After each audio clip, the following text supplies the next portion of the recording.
Ngayon guys, gagawa ako ng cucumber. Ito cucumber. Lagay ko to. Masarap to ngayon guys kasi tag-init. Ito, gagawa ako ng cucumber shake. Ayan. Hala, ang dami pala. Gagawa ako ng cucumber shake. Tapos lagyan nakalahanda na yung yelo ko. Ayan. Handa na yung yelo ko. Mukhang madami to ah. Ayan. Ay, wala na padami guys. Ayan. Tapos, lagyan ko lang siya ng konting fresh milk.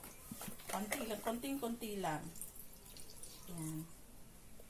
Lagyan ko lang siya ng konting fresh milk. Ito lang yung mga tira na ginamit ko. Tapos, itong condense.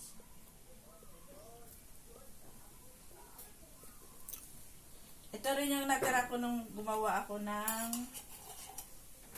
mango float. Ayan. Ayan guys. Sana masarap to guys.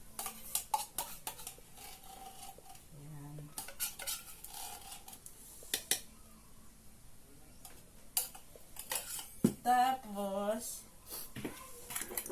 i-shake ko na. Ayan. I-shake ko na guys.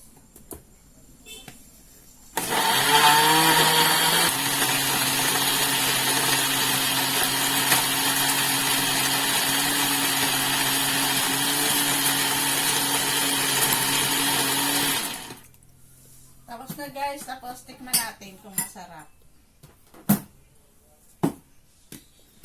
Tikman natin kung masarap siya. Ito na guys.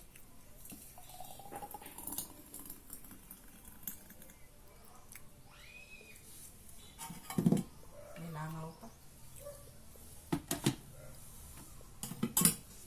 Ayan guys, oh, ang sarap. Sarap pala na ito.